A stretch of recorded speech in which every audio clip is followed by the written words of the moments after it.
This is Fearless Careerist with Dr. Catherine Robert.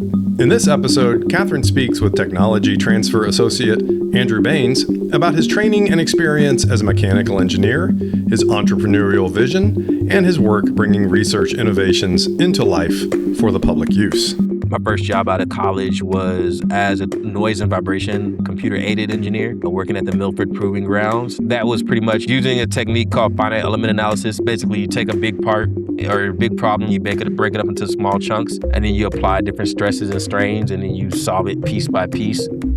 Here's Catherine Robert. Mechanical engineers are interested in how things work. John Lehnhardt at the University of Houston, for example, famously explored the machines that make civilization run and the people whose ingenuity created them. After enjoying Lehnhardt's engines of our ingenuity for many years, it was a great delight to meet Andrew Baines. Andrew is also a mechanical engineer by training, and he brings new ideas to the market through his work as a licensing associate at Rice University.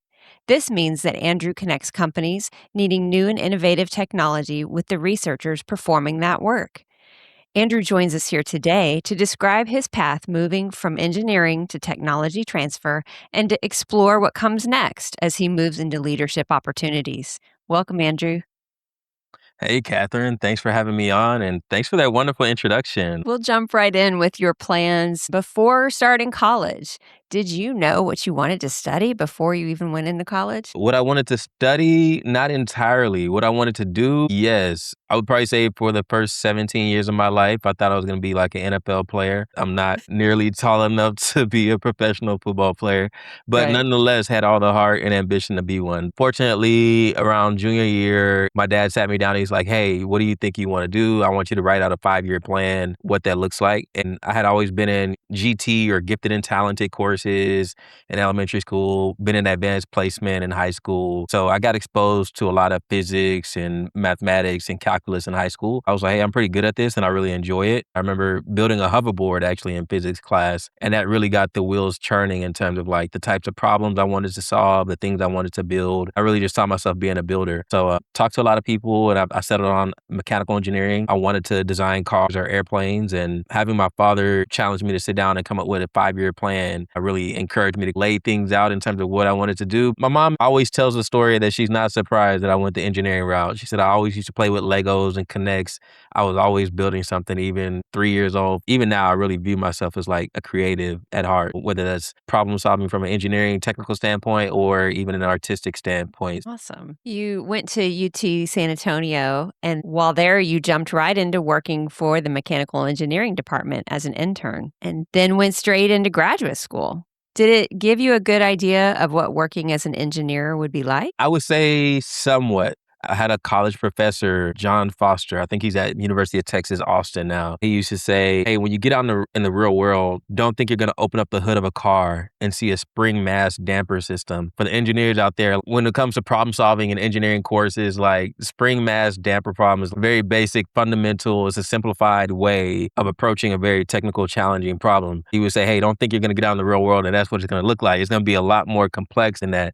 Being able to understand how to approach these different problems, break them down into smaller bite-sized problems, and how to approach them with a scientific and engineering mindset was really what he was getting at there. But I say somewhat to your question because extremely grateful and fortunate for the opportunities I had at the University of Texas, San Antonio, birds up. And they're Go Rowdy.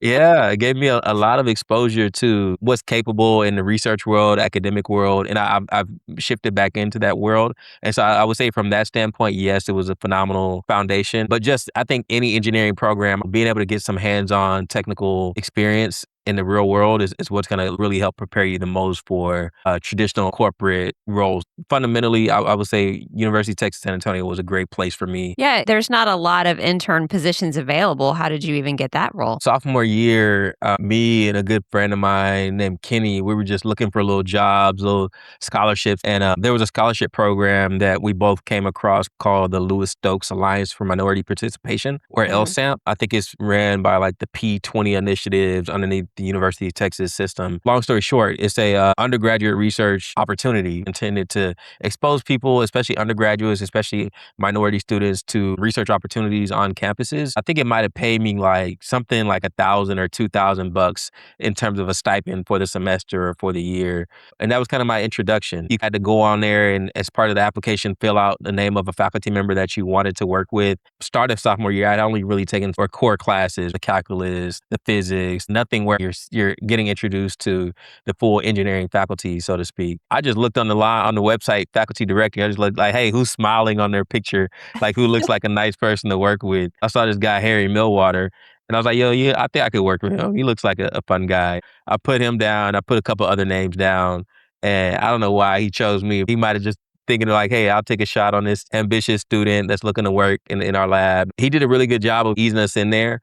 I really took a liking to the work that he was doing, and he started me off with some renderings and some 3D modeling, really foundational things just to get me introduced to the lab. And then over time, I would talk to the PhDs and the master students and find out what they're working on. You fast forward a little bit around graduation time, be like, hey, do you want to stick around? I would love to have you stick around. I was having fun in college, so I wasn't really looking forward to graduating and having to go to work, 9 to 5 for the next 30, 40, 50 years. So I was like, hey, 2 years of a master's degree, that's nothing. That'll go by in a blink of an eye. That's how it happened. The LSAMP program was my introduction. I think I really did a good job of putting my best foot forward, showing some potential, being consistent, working hard. Now, an opportunity came up, actually. It's important that I share this because it was a very unique situation for me. LSAMP is probably not enough to live off of. Right. But at the end of that first year, we have this competition where it's like a student poster presentation. So I compete in this. I ended up getting second place in that competition. The winner got an all-expense paid trip to go to Madrid and attend another conference. Unfortunately, I got second place, but what was interesting, the program director, Daryl Balderrama, called me in his office to let me know, hey, you got second place. But you know what? He's like, you still want to go to Spain? And I was like, yeah. What kind of question is that? He was like, we got a little bit of extra funding if you want to go and you want to take Harry Millwater with you, my advisor. Sure enough, that's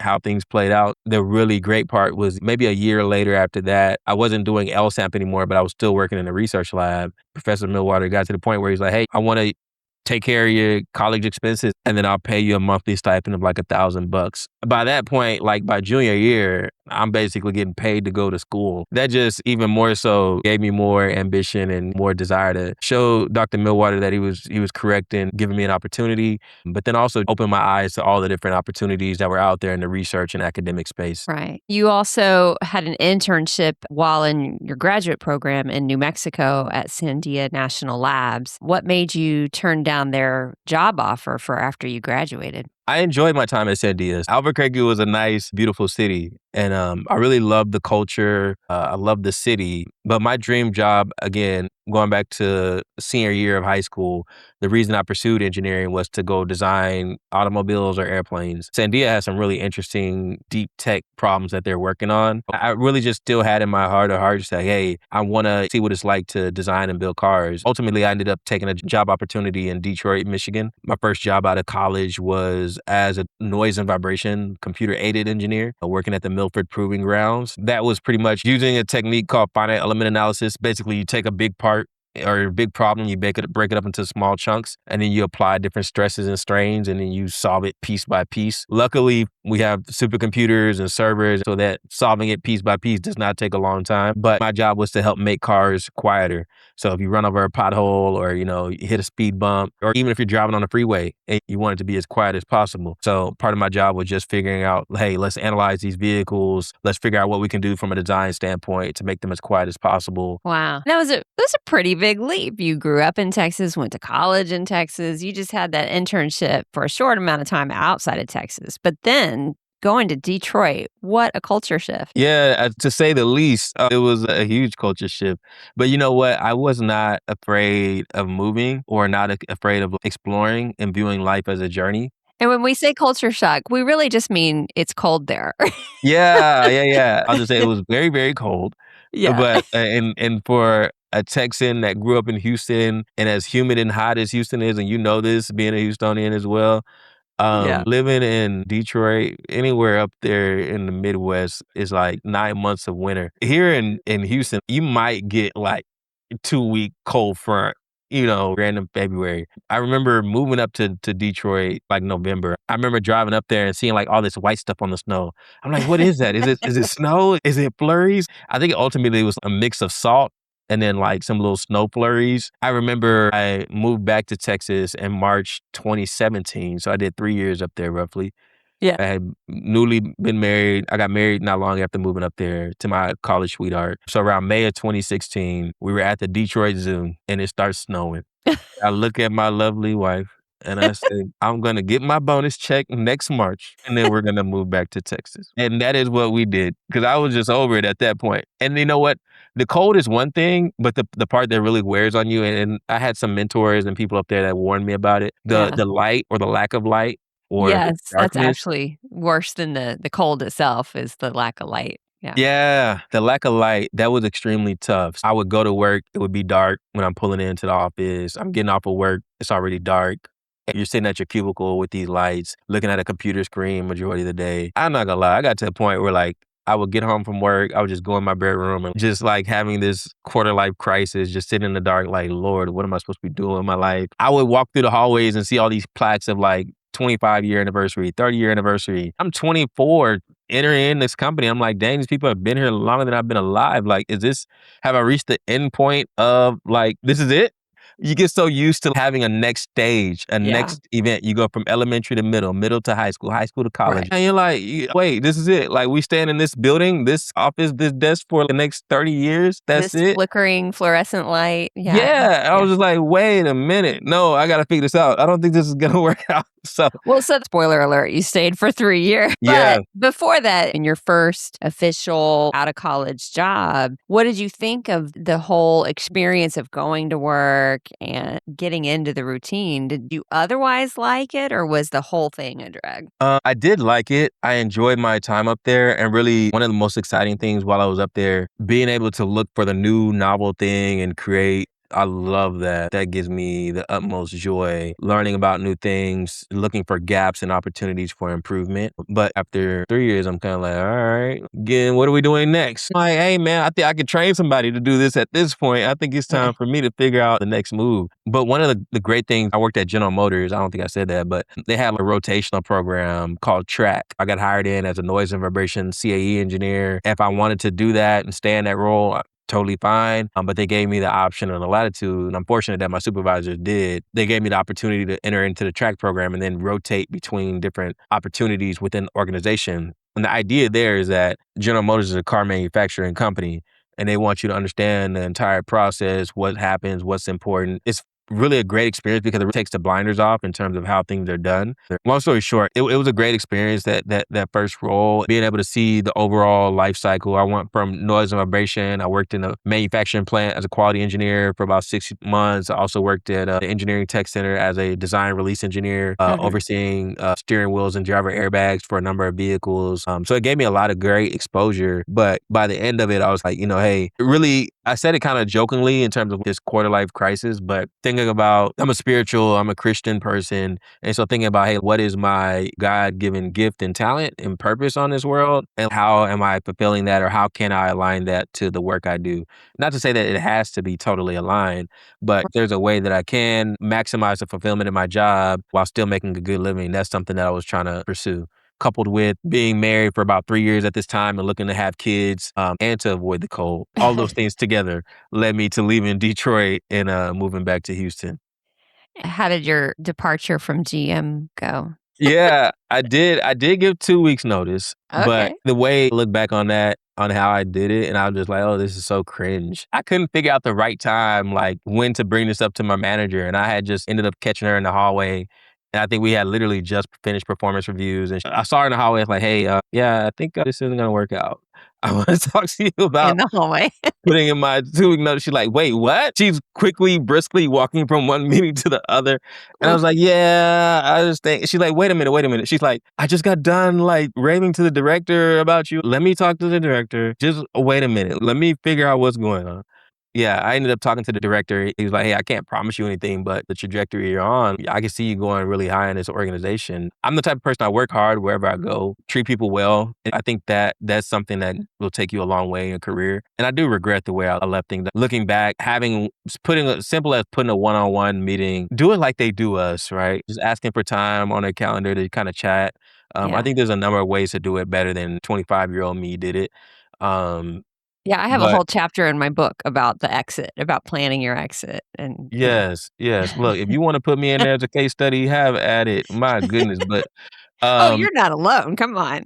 yeah, yeah, you know what? You live and you learn. Definitely a lot of learning experiences there, and honestly, I will say this, it was hard leaving a place where, hey, people feel invested in you and they feel like, hey, you're doing a great job, and you believe that you are as well, and you're building relationships, and honestly, it felt like a breakup telling them, "I appreciate everything you've done and all the investments, etcetera, but, hey, this isn't a good fit for me." You got one life to live, Yeah, and if you die tomorrow, these companies will continue to work business as usual. People will be in the office on Monday after 4th of July holiday, and your family, they'll be without you. So I think you have to prioritize yourself, your health, your wellness, your income. So I think it's important for people to keep that in mind, but also move the right way, foster relationships, treat people well, work hard. But I think the rest will work itself out. yeah. So you moved back to Houston, had, as you say, the quarter life crisis, and you had to figure out what to do next. How did that go? Yeah, I was very naive, Catherine. I thought, hey, I was gonna come back to Houston, just launch a business, get rich, and then just be Yeah. Count traveling the me world. in. I know, right? I've seen it in the movies a few times. I just Sure. need a dorm room and a laptop, and I can Yeah. make this happen. So it was a tough transition. I'm the type of person like, I'm gonna enjoy life, but I'm gonna live within my means or below my means. Even back in college, I was investing heavily in the stock market. I wasn't the type of person to just buy and spend things just because. Right. At General Motors, they took care of me financially. I had a signing bonus, performance bonuses, good salary. Cost of living in Detroit at the time was really affordable. It Yeah. was just me and my wife. I had quite a bit of a nest egg set up. So Yeah. honestly, again, I wouldn't recommend this, but I just left GM cold turkey. And I figured, hey, I'll figure it out when I get back to Houston. And so Yeah. eventually I did. I did some tutoring to bring in side income. Ultimately ended up landing at Rice eventually. But yeah, I don't, if you're going to jump off the cliff, have a good plan and a good parachute. Don't just jump off the cliff with no plan and then be surprised when you fall down and scrape your knee, bust your head open, all that good stuff. So, How long did it take from the time you left GM to the time you started at Rice? man, it took about 6 months. And Yeah. so were you just, I mean, I know what this looks like. I've been through this myself, but was it just kind of changing a direction every week, trying different things and pursuing different avenues? Yeah, a few things. So one of the themes that developed in college was pursuit or interest in entrepreneurship. And Mhm. so me and some friends had some interest in personal development. We were both reading like Rich Dad, Poor Dad. Really were interested in entrepreneurship. And so when I came back to Houston, I really wanted to learn more about entrepreneurship, startups, et cetera.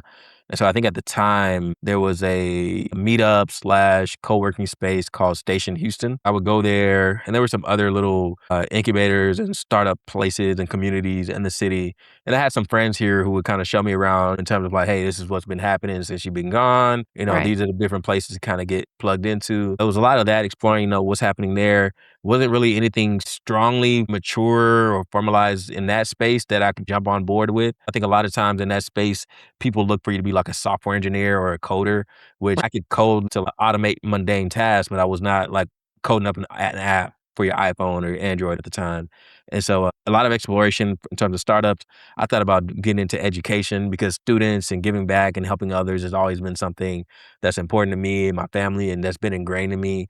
So I thought about, being a substitute teacher, maybe being a STEM focused teacher. Thank God I didn't do that. That probably would have lasted all of like a year. Yeah, a lot of exploration, a lot of pivoting.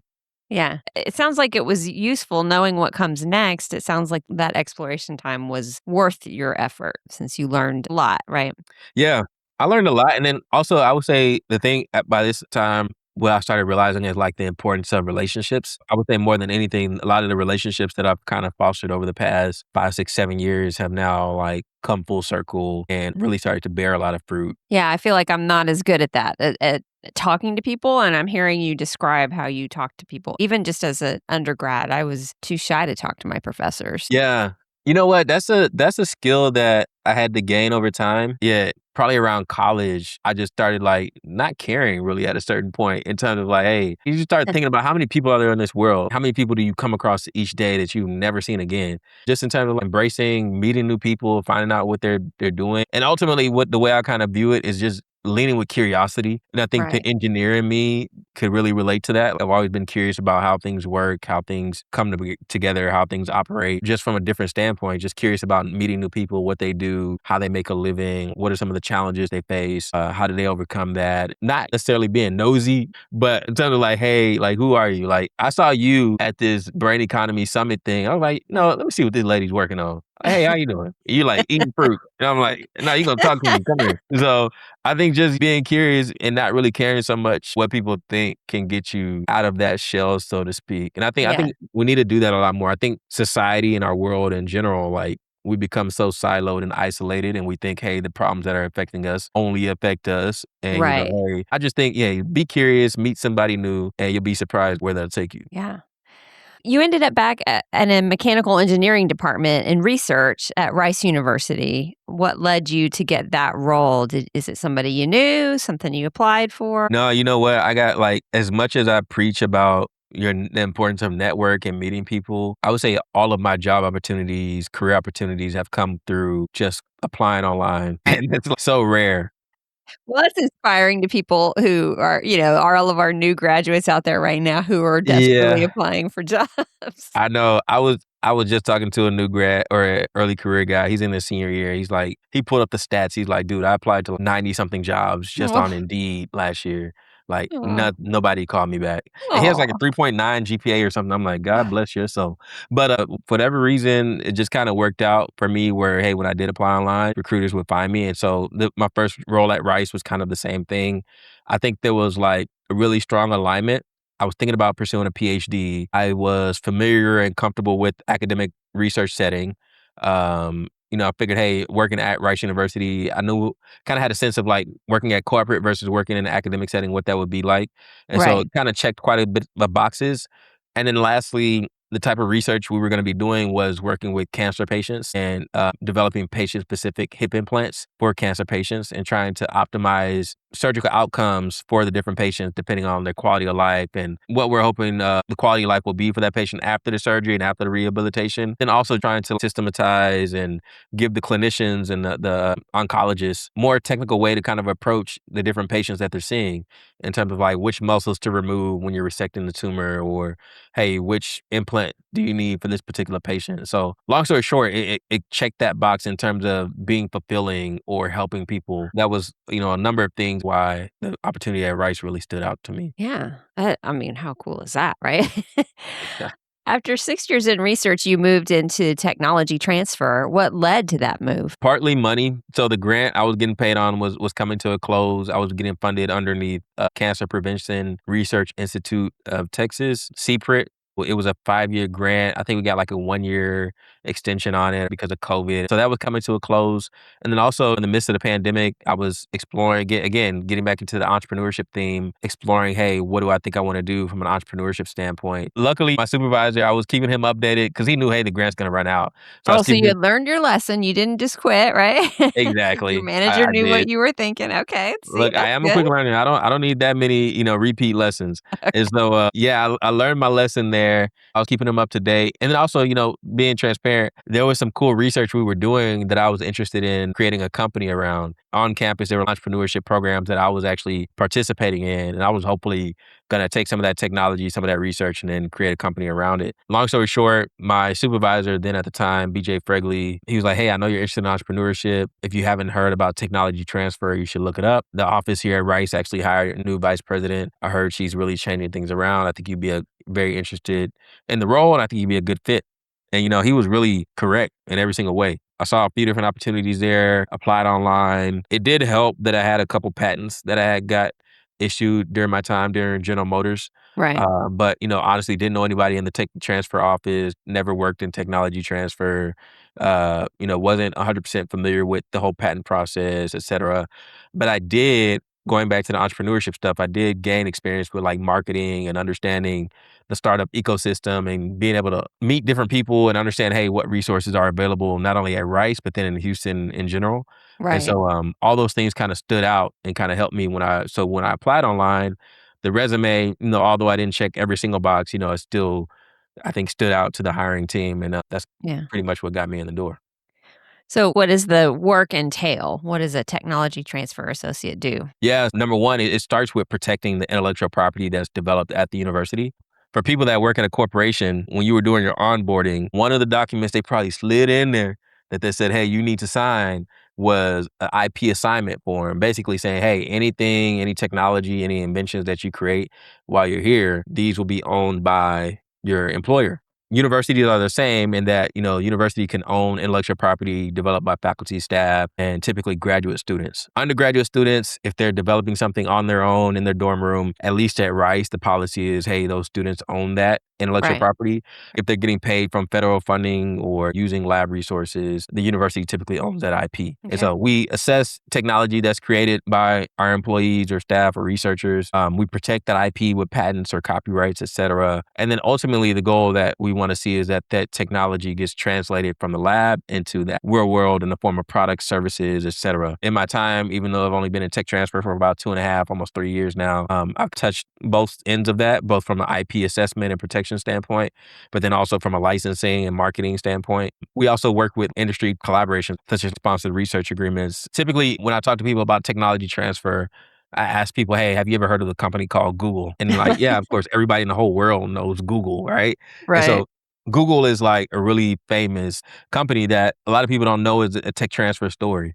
Started Huh. off as technology at Stanford University. Stanford and the guys that developed it ended up creating their own company, i.e. Google. They licensed that technology from Stanford. When we're doing license agreements or universities, et cetera, are licensing technology to a corporation, we're doing that to facilitate the translation of the technology into the real world. But then also we want to make sure that, hey, we can recruit or share some of that value, some of that success that the company is having. Stanford's the same. They had like an equity stake in Google, and that when Mhm. Google went public, they were able to share in their success during that No, well, liquidity good for event. them. So Yeah, that's good for them. yeah, I was like, hey, that's a nice check that was written. So, that's a really famous story, but there's numerous hundreds of stories like that where Mhm. technology was developed somewhere, either at a research lab or research institution, and then it was licensed to a partner, commercial partner, a startup or somebody, and then, taken to market, and now it's an everyday product or service. Right. So do you have a favorite project that you've worked on? Man, um, look, I won't say favorite because I try to treat our licensees and our deals They're like all my your kids. favorite? Yeah, we don't have any favorite kids over here. Okay. But, you know what? The one that comes to mind, I guess, notable, and it's pretty cool because they just had a pretty significant milestone. One is called Lumistrain, Lumistrain, and Okay. this one's pretty cool because it's somewhat related to the work I did in grad school. I was working on a fracture mechanics research project. Basically, cracks equal bad. So if you're on an airplane and there's a crack on the wing, that's a bad thing. And so we were looking at, okay, hey, if there's a crack, some microscopic, really small crack, how much stress or strain is the airplane going to be able to go under before that crack starts to spread? That's the easiest way I can summarize it. But what these guys at Lumistrain have done, the research was developed at Rice University. They came up with this carbon nanotube material. Essentially, you can kind of think of it as like painting or putting this material on a wing, and you have a special type of camera that lets you basically visualize the strain Yeah. that wing has gone under. A lot of times in the aerospace industry, you're looking at like non-destructive testing methods,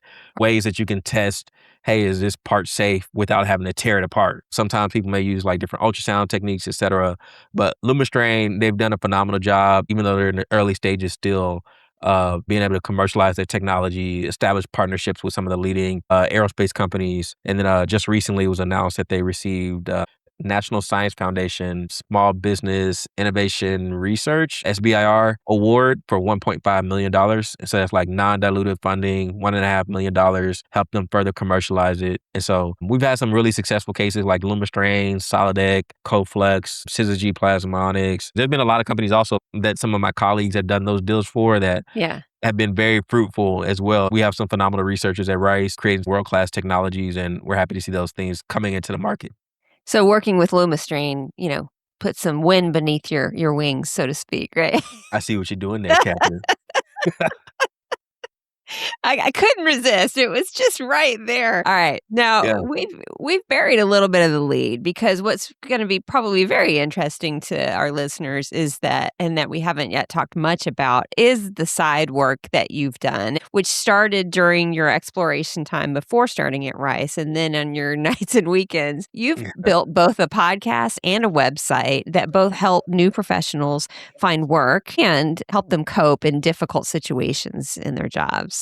So tell me more about the cuSTEM journeys and the no experience jobs. I've always been very service oriented, partly because my mom's a teacher, my dad's a preacher, and they've always talked to us about the importance of giving back. Life is not just about money and having an impact. And so I've started nonprofits, giving scholarships to kids from George Bush High School. I volunteered at General Motors through a program called A World in Motion, but then also very aware to the fact, number one, that my belief is that media, especially these large media corporations, are really intended to program the audience. And so you got to think about, okay, hey, who is the speaker? What is the message they're trying to get across? And what do they want me to do? And also thinking about the fact that typically, whether I was in college studying engineering, whether I was at General Motors, typically I'm the only black male in the room. If you're turning on CNN or Fox News, what are they telling you? What story are they showing you? And Right. what lens are they putting it through? Right. And so I was in college during the Trayvon Martin, murder situation, however you want to characterize it. By 2020, when George Floyd happened, I called up my friend like the day the news broke, and I was like, "Look, we already know how this is going to be framed. Like, we have the playbook."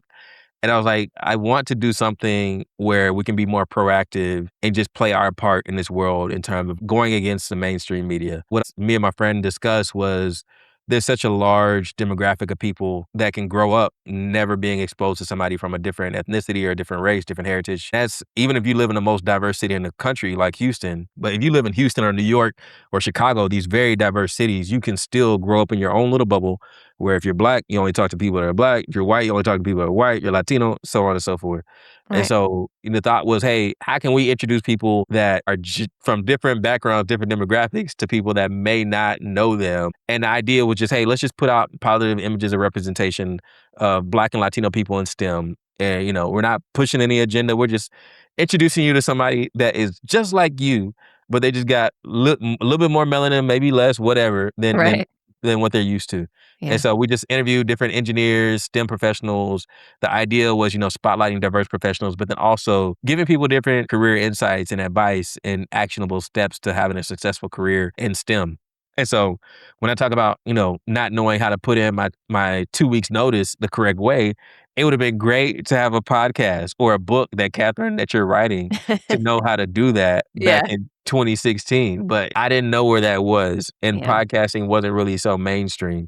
Or, hey, if you're negotiating a salary, how do you have that conversation? Or, Right. hey, if you're looking to take on leadership opportunities, how do you have those conversations? And so the fundamental mission coupled in with, hey, I want people to be able to have a successful career, be able to obtain these opportunities that can open up a door for a better quality of life, higher quality of life from a financial standpoint. That was really the motivation behind cuSTEM Journeys, and probably recorded and published about 85 episodes of that, about half of which was with my co-host, Eliseo Iglesias. And so really enjoy that. But then the other part of it, that really opened my eyes in terms of the importance of network. And also it just introduced me to exponentially more people that I wouldn't have had access to without, launching a podcast. Right. Right. And then No Experience Jobs is a website resource for people who literally don't have experience, right? For applying for their first job in particular professions. Yeah. So look, let me put my interviewer hat on. What was it like for you when you were graduating college? Like, did you have an easy time getting your first job out of college, or what was that like? Oh my gosh, it was terrible. I went to the Career Center, which they weren't great back then. They were not Okay. as helpful. They're like, go look at the bulletin board, sign up. Well, all the slots are filled for this one set of interviews. Oh, well, sorry, that's all we've got. I went to a presentation from the English department, which was useful but depressing, that said types of jobs that English majors get. And of course, they all want you to be a teacher. No, I didn't want to be a teacher at the time. There weren't a lot of options. Like you, I went straight into graduate school. My minor was in business management, so I went straight in to get my master's in business administration. And I was entrepreneurial. I started my own business. Ah, okay, So okay. that Look, was you my like, solution to the terrible job market. okay. That's why I love your podcast episodes that show people what jobs look like, because I had no idea what the other types of jobs look like and who to talk to about it. I just Mm. didn't have a social network or understand how to make that work. Yeah, no, I appreciate that. I think we're seeing some of those parallels now in terms of like what's happening in the job market and what people are going to be looking to do. And I think Yeah. entrepreneurship for a lot of people will be the answer. Yeah. But I asked you that question because I remember it's a common theme if you talk to people when they graduate. And I remember being at the career fair at UTSA, as great as it was, and talking to recruiters. And this is before my first internship. And they were like, yo, this looks great. You got like dean's list, president's list, et cetera, but you don't have any work experience. And I was like, I am 20 years old and you're at a college career fair. Yeah. Like, why the hell are you here if Yeah. you want me to have like 2, 3 years experience? What are we doing? This doesn't make any sense. And it happens frequently, right? I think a lot of times people are concerned about risk, trying to de-risk a situation. They're trying to look for the thing, the repeat founder, the person that has direct translatable skills or existing experience. But I think you're missing out on the diamond in the rough. And they Yeah. just need that first opportunity. And so that never made any sense to me. What I can say to answer your question, when I started the Custom Journeys podcast, I didn't really know where it was going to go, but I was meeting a ton of people, vice presidents, startup founders, directors, and I was thinking about still from an entrepreneurship lens, like what is the opportunity here? So I settled on recruiting.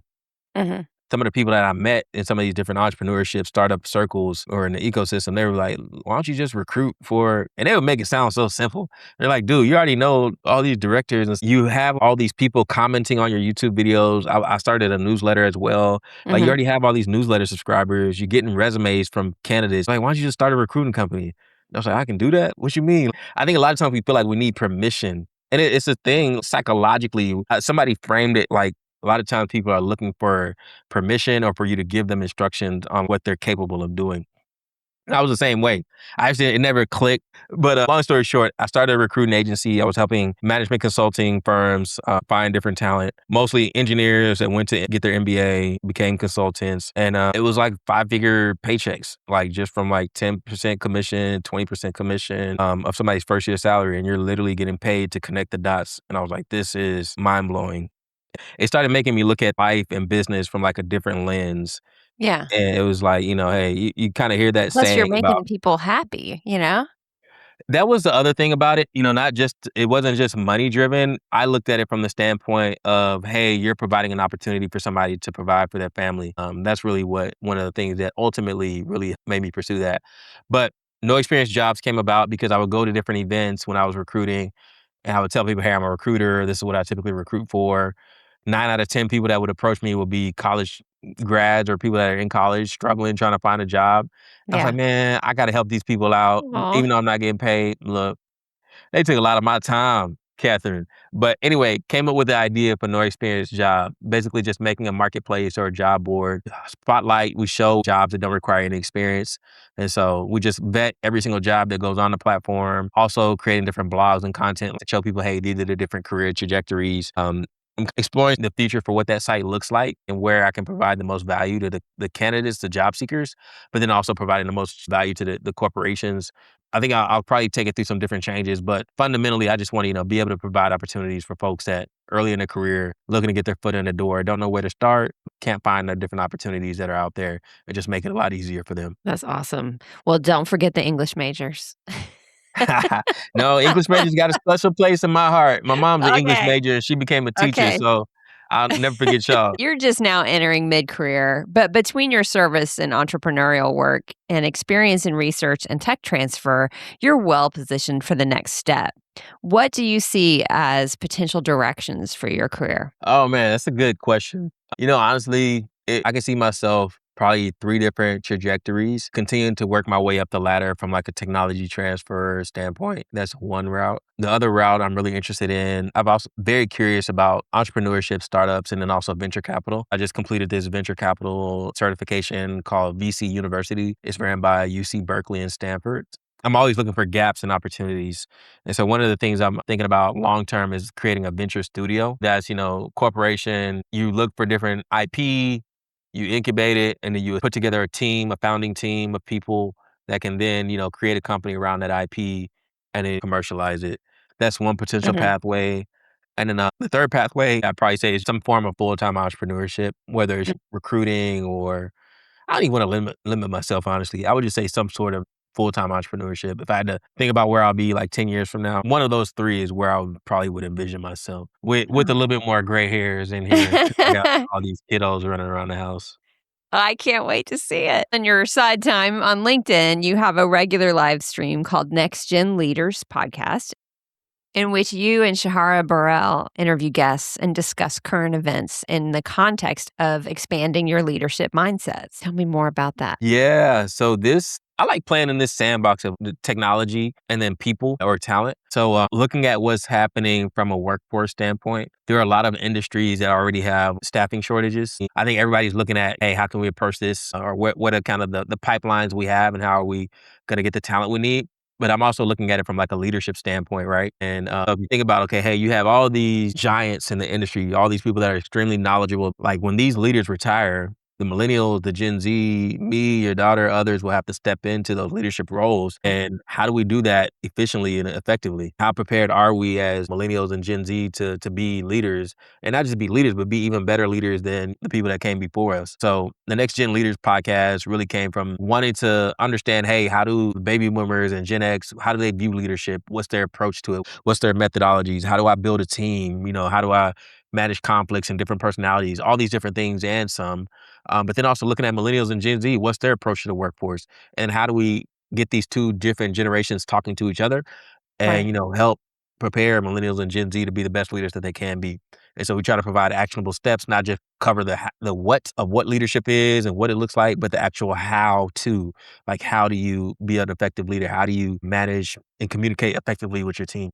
My last question for you. You've already given some really good advice for young professionals, but other than don't quit cold turkey on a job, what advice do you have for young professionals who are just getting started in their careers? Yeah, you know what? Number one, I would try to encourage people. Things are changing rapidly, much more rapidly than when you or I were graduating from college. Don't feel like you're behind if you don't know what you want to do, number one. I remember, being 25, 26 before I quit my job, my well-paying job, I'll add at General Motors, and just feeling like, dang, like I ain't figured it out. Like I was supposed to be a millionaire by the time I was 30, 35. Like if I, quit or if I switch, directions, like I'm never gonna be able to accomplish what I want to accomplish. But, I hear people that are in their 50s and 60s, and they're always telling me, "You're still a young man at 36." They're like, "You're such a young man. Like you got so much more time ahead of you." And it's true. Like you have such a long runway, but you don't want to mismanage that. You don't want to, take it for granted. But I would say, hey, don't be discouraged about not knowing what you want to do. Don't be discouraged by all the different changes and the dynamics of AI and how that's impacting the workforce.